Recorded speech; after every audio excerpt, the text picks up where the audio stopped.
Make it special, make it Maloney.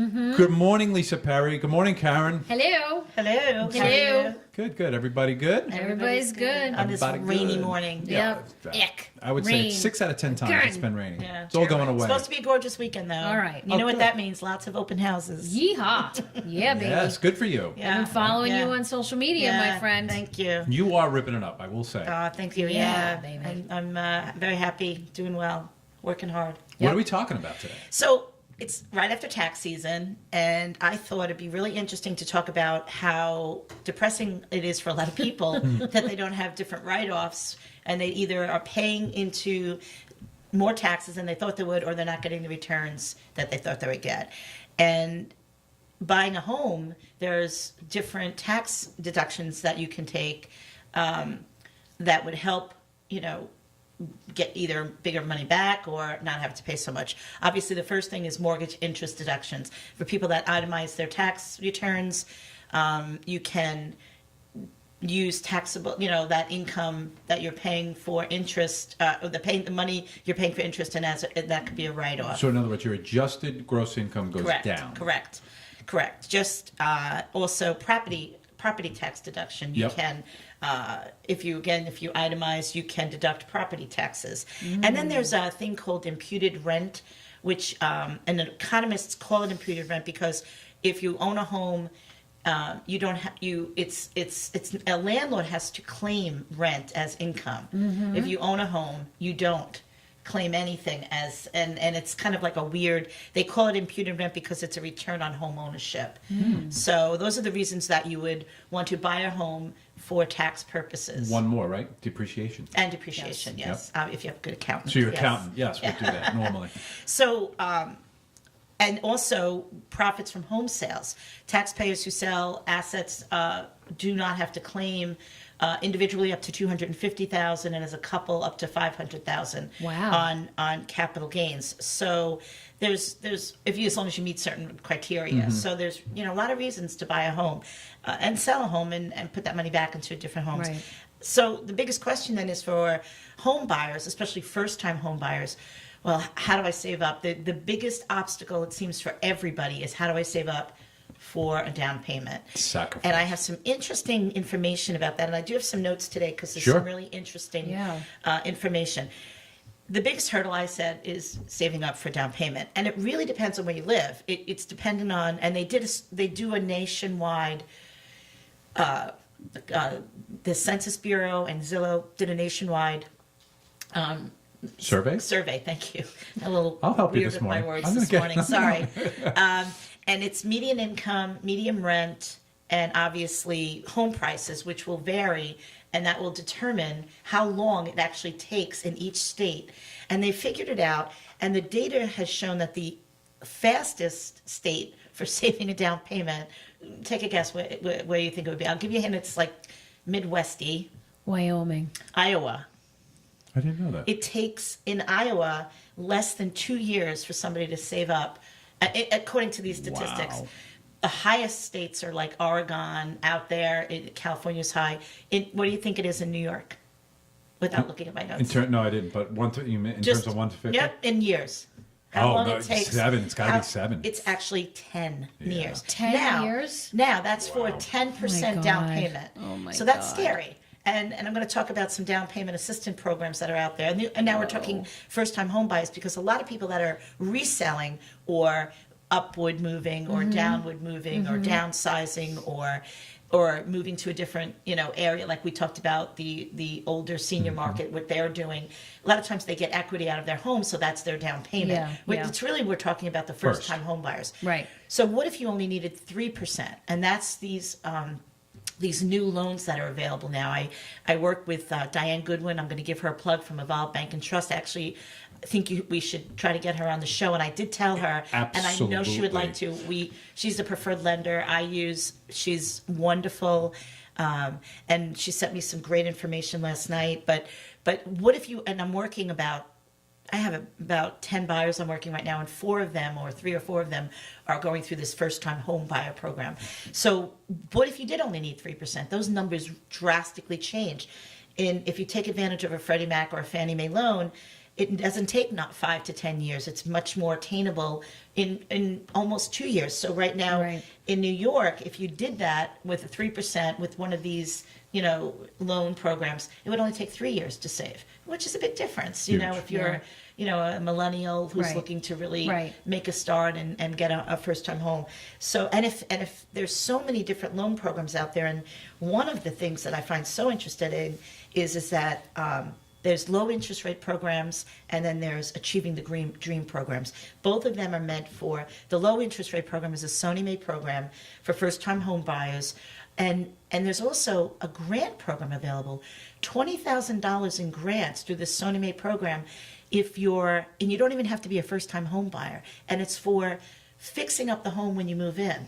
You just have to not own another home when you buy that home. Wow. I mean, and I have a listing, my listing in Centereach, where another agent has brought a client in with this program. Mm-hmm. They're doing Sony Mae, and they're doing this $20,000 grant. And the grant is already done. And all that has to happen is, before you close, they send somebody into the house to make sure the house is that it needs worthwhile, that it needs that $20,000. Okay. And it's a fabulous way for a younger person to purchase at this time. And what can you so what are you allowed to do? Anything inside. And it's not, once that inspector goes that first time, once you close your house, it's your house, you get the grant and you do what you want. That's amazing. Yeah. And the low interest rate is, the Achieving the Dream program is more for a little bit of a lower income.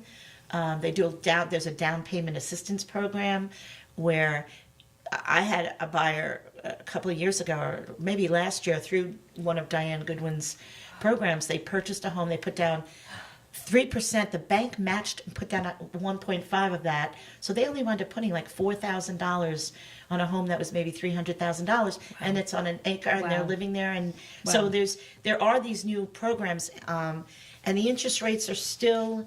I actually printed out, because last time you asked me, and I didn't have that. So the interest rates right now for the Achieving the Dream program, if you qualify, the rate's are 3.87, which is very, very good. It's fantastic. The low interest rates and the other loans right now are hovering, and even conventionals are hovering around 4.2. That's still good. So the concept that I can't buy a home because I'll never be able to get the down payment is really... There's so much more education that has to happen on this. I would love to have that mortgage person on. I would love to have her come as you know, as a realtor, you start with the fact that person's pre-qualified. Correct. Let's face it, you're showing to only qualified people. That's your fiduciary responsibility to the seller. So I'm thinking of my son right now, who he probably has a good amount of money put away, but he doesn't think he could buy a home. According to what you're saying, he could. Absolutely. And I have a buyers I took out last night that are working. We're actually going to probably be putting an offer in today on a home. They are using Diane, and her sister is the other couple I talked about with the 3% and the putting down the head.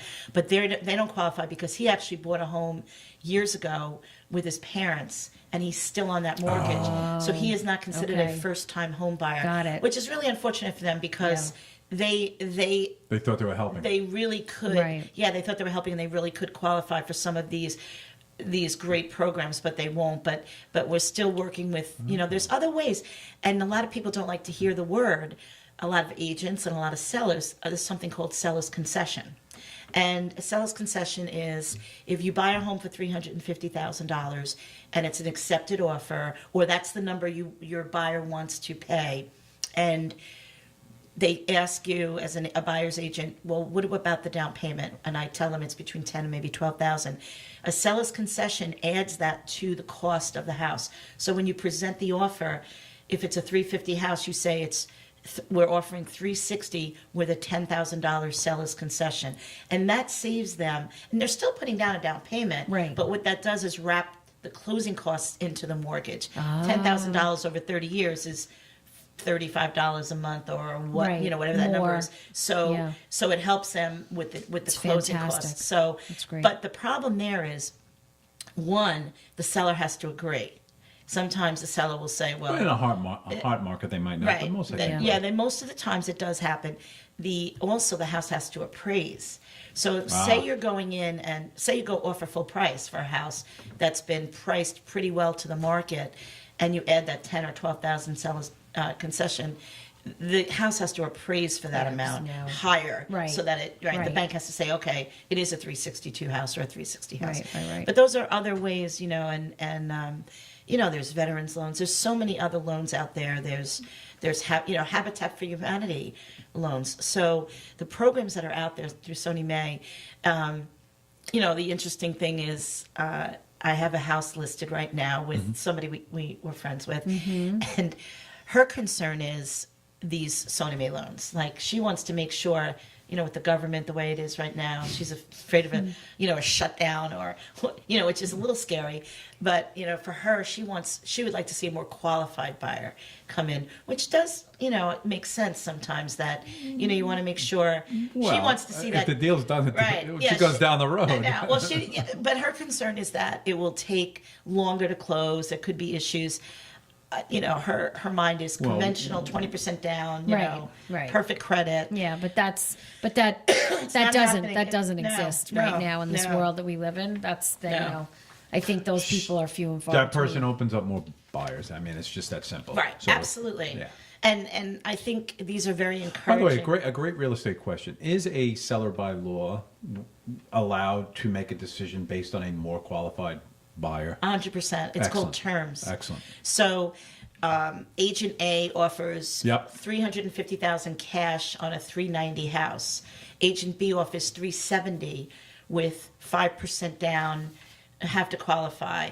And Agent C offers a good number, 360, same number, with 20% down, but contingent on a sale of a home. Which offer, if you're in a hurry, you're taking? 350. The cash, because Cash. the terms are better. Yeah. So a seller, legally we have to present every offer that comes in, but a seller can really choose which terms they like better. And let me tell you, it's really up to them. And you legally have to present the offers, but they can they can not accept any of them. I always tell somebody who's kind of on the fence about listing their house, Make sure you're selling. no, you don't have to sell. I always say to them, because unless you get the offer you like, you don't have to sell. You know, you can put market and if you're getting low offers or you change your mind, you can take your house off the market. Right. You know, and just the last word, the other little information I brought today, which is still going back to what we've been talking about the last few months, is the inventory is still very, very low. I have an inventory mismatch, which is very interesting because for starter homes especially, the percentage of buyers searching is almost 27%, and the amount of homes is 21%. And for the trade-up homes, 30% of people and only 24%. So we're still at a loss for inventory. Is that local numbers? These are national numbers. Okay. Yeah. So again, if you're looking, and I like to talk national but I almost think they could be even more mismatched here. More Poor dramatic. Jeff, they're more dramatic. More dramatic. For sure. 100%. Yeah. I mean, again, you know, it's So we're still at what's the inventory? 41, which is so low for us. Wow. Yeah, that hasn't changed. So yeah. That's fantastic. So that's my. Depending. If you're looking for a home, it's not so fantastic. No, it's not. But if you're thinking of putting your house on the market, call me. Yeah. Poor Jeff. Call It's that simple. It's supply and demand. Yeah, it really is. Yep. Yeah. Yep. All right. What else is happening? I hear we got some really good updates. You know, let's go to Rocketship Park Yeah, first. so of course, Rocketship Park. I don't know if you drive by, if you're a resident, we're getting closer and closer, and we're so excited. Still looking for that end of May-ish That's amazing. soft opening. Wow. And you know, again, we are going to be planning a huge party there and inviting all the residents and families that have contributed and helped us make this just going to be just a wonderful, wonderful park. The tennis, I think the basketball courts are being, today I think was the day they were going to lay the blacktop. Of course, Maybe with the not rain, today. they're probably not. Okay. I don't know if people are interested in the grill room, the new turn at the country club. Again, and I can't stress enough, the Board of Trustees, our mayor, all these improvements that are going on with zero tax increase again for the second year in a row. The turn is a wonderful place. Anybody can go there. It's with where the old grill room was. Is the new owners are wonderful. Yeah. They had a soft opening. They're serving great food and great atmosphere. You can sit and watch people come in on the 18th hole and the 9th hole. It's just fabulous. So they just completed the multi-purpose room. So residents and members can play cards, and they're putting in a small fitness area, which they put an RFQ out to get a group in to do some training. And so the country club, and there's meetings that are still going on.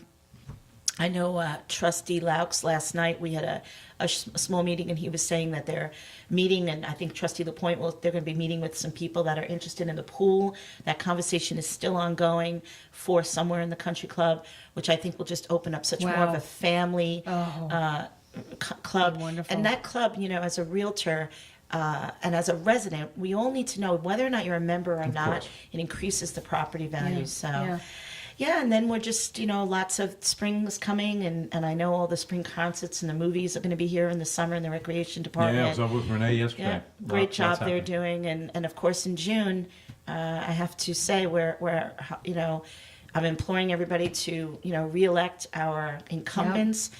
Mayor Garant, Trustees Loucks, Deputy Mayor LaPointe. I think it's very crucial for us for so many reasons, for everything that they need to continue and finish. We're not sure who our opponents are, but we just know that we're moving forward. We're getting ahead of it, and we're hoping that June 20th residents come out and give them another 2 years that they deserve. So, yeah. I agree with that. Absolutely. Portchep Pulse endorses the Unity Party. Excellent. Officially. Thank you, Kevin. Thank All you. right. Thanks, You're welcome. Karen.